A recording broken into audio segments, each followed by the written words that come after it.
കേന്ദ്ര സബ്ജക്റ്റായ പൗരത്വത്തിൽ കയറി കളിക്കാനുള്ള പിണറായിയുടെ നീക്കം ഗവർണറുടെ ഓഫീസും ഈ സസൂക്ഷ്മം നിരീക്ഷിച്ചു വരികയാണ്. ദേശീയ പൗരത്വ നിയമത്തിനുള്ളിൽ തന്ത്രപൂർവ്വം കടന്നുകയറാനുള്ള നീക്കമായി കേന്ദ്ര സർക്കാർ ഇതിനെ സംശയിക്കുന്നു. സംസ്ഥാന സർക്കാർ നൽകാൻ തീരുമാനിച്ച സ്ഥിരം നേറ്റിവിറ്റി കാർഡ് പൗരത്വം തെളിയിക്കാൻ ഉതകുന്ന രേഖയായിരിക്കുമെന്ന മന്ത്രി കെ രാജന്റെ പ്രസ്താവന കേന്ദ്ര സർക്കാർ തള്ളും. പൗരത്വം എന്നത് പൂർണ്ണമായും കേന്ദ്ര സർക്കാരിന്റെ അധികാര പരിധിയിൽ വരുന്ന വിഷയമാണ്. പാർലമെന്റിനാണ് നിയമനിർമ്മാണ അധികാരം. പൗരത്വ രേഖകൾ തീരുമാനിക്കേണ്ടതും കേന്ദ്രമാണ്. കേന്ദ്രം നൽകുന്ന ആധാർ പോലും പൗരത്വ രേഖയായി അംഗീകരിക്കുന്നില്ല.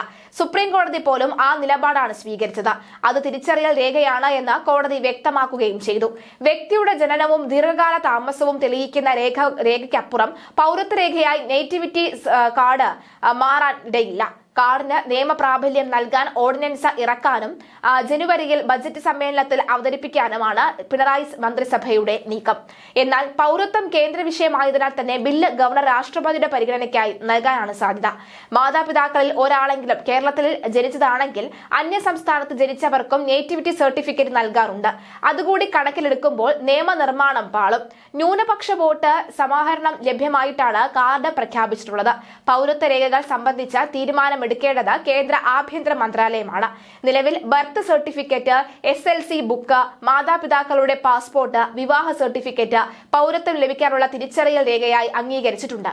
കേരളത്തിൽ ജനിച്ചതാണ് എന്ന് തെളിയിക്കാനും സർക്കാരിന്റെ സേവനങ്ങൾ ലഭ്യമാകാനുമുള്ള ആധികാരിക രേഖയായി നേറ്റിവിറ്റി സർട്ടിഫിക്കറ്റ് പകരം ഉപയോഗിക്കുന്നതിന് തടസ്സം ഉണ്ടാവില്ല. പ്രൊഫഷണൽ കോഴ്സുകളിൽ പ്രവേശിക്കുന്നതിനും തൊഴിലുമാണ് നിലവിൽ സർട്ടിഫിക്കറ്റ് നൽകുന്നത്. ജന്മം കൊണ്ട കേരളീയനാണ് എന്ന് സാക്ഷ്യപ്പെടുത്തുകയാണ് മുഖ്യ ലക്ഷ്യം. ജനന സർട്ടിഫിക്കറ്റ് ഇല്ലാത്തവർക്കാണ് നേറ്റിവിറ്റി സർട്ടിഫിക്കറ്റ് നൽകുന്നത്. ജനങ്ങൾക്ക് നേറ്റിവിറ്റി സർട്ടിഫിക്കറ്റ് നൽകുന്ന ആദ്യ സംസ്ഥാനമാകാൻ പോവുകയാണ് കേരളം എന്നാണ് സർക്കാരിന്റെ വീമ്പ്.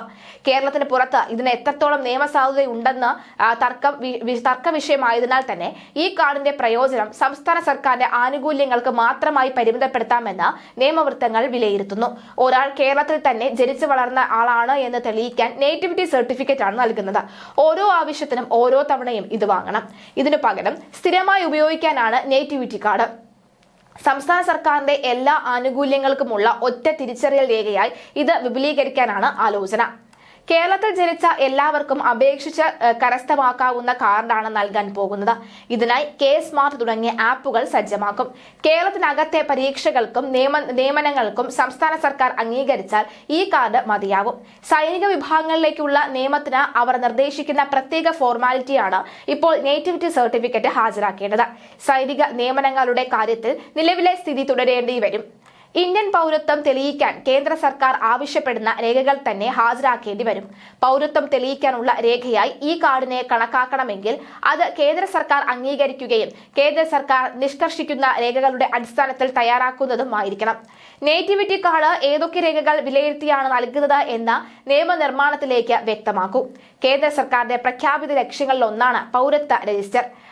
ഭാവിയിൽ കേരളത്തിലും അത് നടപ്പാക്കുകയാണ് എങ്കിൽ ഏതെങ്കിലും കാരണവശാൽ പട്ടികയിൽ പെടാതെ പോകുന്നവർക്ക് സംസ്ഥാനത്തെ ആനുകൂല്യങ്ങൾ മുടങ്ങാതിരിക്കാൻ തിരിച്ചറിയൽ രേഖയായി ഈ കാർഡ് പ്രയോജനപ്പെടുത്താമെന്നാണ് സർക്കാർ വാദം. കേരളത്തിൽ ജനിച്ചവരായതിനാൽ തന്നെ സംസ്ഥാന സർട്ടിഫിക്കറ്റ് കാർഡ് കയ്യിലുണ്ടെങ്കിൽ പൗരത്വം നിയമപരമായി അവകാശപ്പെടാമെന്നാണ് വാദം. ഇതാണ് ഈ ആശയത്തിന് പിന്നിലെ രാഷ്ട്രീയം. അതായത് കേന്ദ്ര സർക്കാരിന്റെ പട്ടികയിൽ നിന്നും പുറത്തു പോകുന്നവർക്ക് കോടതിയിൽ പോയി പൗരത്വം നേടാമെന്ന കുതന്ത്രമാണ് കേരളം പ്രയോഗിക്കുന്നത്. ഇതാണ് കേന്ദ്ര സർക്കാരിനെ സംശയത്തിൽ ആഴ്ത്തുന്നത്. അതുപോലെ തന്നെ നേറ്റിവിറ്റി കാർഡിന്റെ ഡേറ്റകൾ, ഡ്രൈവിംഗ് ലൈസൻസ്, കാരുണ്യ പോലെയുള്ള പദ്ധതികളുടെ ID, മറ്റ് വകുപ്പുകളിൽ നിന്നുള്ള അടിസ്ഥാന രേഖകളിലെ വിവരങ്ങൾ ഉൾപ്പെടുത്താൻ സർക്കാർ ആലോചിക്കുന്നുമുണ്ട്. ഡിജി ലോക്കറിൽ ഈ കാർഡ് ചേർക്കാനും കഴിയും. സംസ്ഥാന സർക്കാരിന്റെ ആനുകൂല്യങ്ങൾക്ക് തിരിച്ചറിയൽ രേഖയായി നേറ്റിവിറ്റി കാർഡ് നൽകാം. അതിന് നിയമം പോലും വേണ്ട. ഒരു ഉത്തരവിലൂടെ അത് നടപ്പാക്കാം. പൗരത്വം സ്ഥാപിക്കാൻ കേന്ദ്ര സർക്കാർ വ്യവസ്ഥ ചെയ്യുന്ന രേഖകൾ ഹാജരാക്കേണ്ടിയും കേന്ദ്ര സർക്കാരിന്റെ രീതിയിൽ അവലംബിക്കേണ്ടിയും വരും. എന്നാൽ നിയമം കൊണ്ടുവരുന്നത് കേന്ദ്രത്തെ വെല്ലുവിളിക്കാനാണ് വേണ്ടി മാത്രമാണെന്നാണ് ചിലരുടെ കളിയാക്കൽ. ഒരാൾ കേരളീയനാണെന്നതിന്റെ ആധികാരിക രേഖയാണ് ഇത്. കേരളം ഇന്ത്യക്കകത്താണ്. കേരളീയനായ ഒരാൾ ഇന്ത്യക്കാരനുമായിരിക്കും. ഇവിടെ ജനിച്ചു വളർന്നവർക്ക് പോലും പൗരത്വം സംബന്ധിച്ച ആശങ്കകളുണ്ട്. ഇത്തരം ആശങ്കകൾ പരിഹരിക്കുന്നതിനുള്ള ആധികാരികത ഉള്ളത് നേറ്റിവിറ്റി കാർഡ് വിഭാവനം ചെയ്യുമ്പോഴാണ്. ഇത് നിയമ സംവിധാനങ്ങൾക്കും മുന്നിൽ സാധ്യതയുള്ളതായി മാറും. ഇതാണ് കേന്ദ്രത്തെ മറികടക്കുന്ന കളി.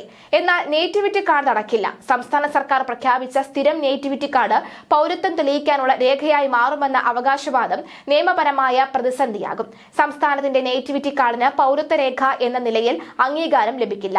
ഇതിനു വേണ്ടി കേരളം നിയമനിർമ്മാണം നടപ്പാക്കിയാലും ഗവർണറും രാഷ്ട്രപതിയും അംഗീകരിക്കില്ല.